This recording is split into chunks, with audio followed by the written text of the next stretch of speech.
All right, we are less than a week from the start of the challenge, so we need to get that self-assessment done, that initial assessment. We just want to make sure we have some, like a starting point, right? You can't grow what you don't measure, so we want to know where we're starting so we can measure our progress through the 50 days. It's really simple. It shouldn't take more than 10 minutes. It's a 1-minute push-up max test, followed by 2 minutes rest. Then you're going to do a squat test for a minute, 2-minute rest, and then finally we're going to do a 5-minute AMRAP, which is a little more a gauge of our cardio. So to do it, I always like to use a timer. So if you have an Android or an iPhone, you can find some kind of fitness timer for free on the phone. I use what's called Round Timer. It's really simple. Okay, and then I don't have to look at my watch or hold a stopwatch. Okay, so I'm going to set it for 1 minute of work, 2 minutes of rest. And then again, I want to have a pencil and paper ready to write down my results. So for the push-up, I'm going to start the timer and then just talk you through the progressions. All right, so I gave myself a little countdown so I can get set.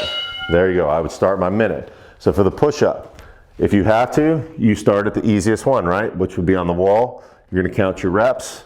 Okay, if that's easy, you can just go to a little lower surface. Like you can use a table, something solid. It's not gonna move on you, okay? And then if that's easy, you just go closer to the ground each time, right? So you can do these.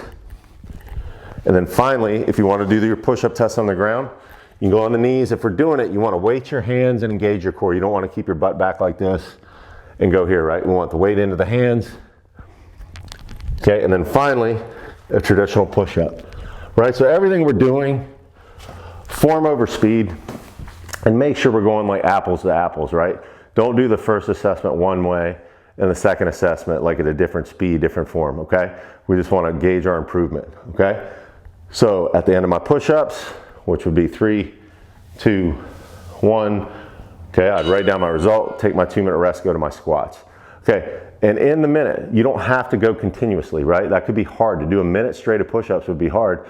So you might do 8 or something, take a little break, shake your arms out, whatever you need to do. Do 5 more. If you need another break, you take it. We just want to see how many total you can get in that minute. Okay, next you would do your squat progression. I'm going to go ahead and turn that off.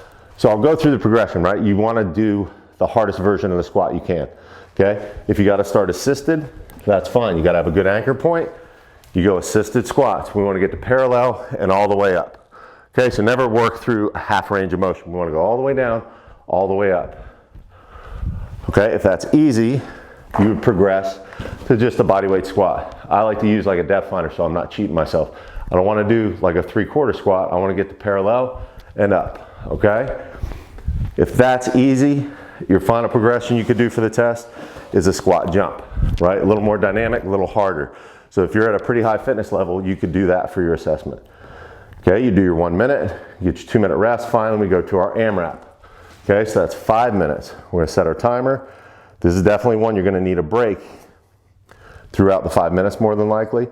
Just every time you finish a cycle of 5 lunges on each leg and 10 mountain climbers on each leg, you put a little check mark so you see how many total rounds you can get in that 5 minutes. Some of the modifications you could do. If a mountain climber is very hard, you can do an exaggerated march. So I'll do the easiest progression to the hardest here real quick, okay? So for the lunge, you can go band assisted, reverse lunge. So you'd hold the band, you go 5 in each leg. Okay, we want to get good range of motion. Band's helping me up a little bit. So that'd be the easiest version of the lunge. Easiest version of mountain climber would be an exaggerated march where I'm trying to get my knee to my hip height. So I do 10 each leg. Then I go right back to my lunge. Breaks when you need it, but record every time you finish a cycle.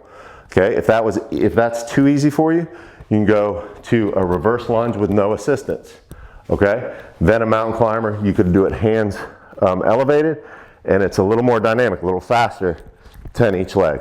Okay, finally, the hardest variation would be 5 split jumps on each leg. Okay, so it's like a jump lunge. So it'd be 5, 1, 2, 3, 4, 5. You go right to the ground. 10 mountain climbers each side. 1, 2, 3, 4, 5, 6, 7, 8, 9, 10. Right? Okay. Many rounds you get, write it down. Okay. That's your initial assessment. Those are your numbers. We'll probably measure sometime throughout the 50 days, and at the end we'll remeasure, see how we progress. So, all right, let's get this done. We start on Monday.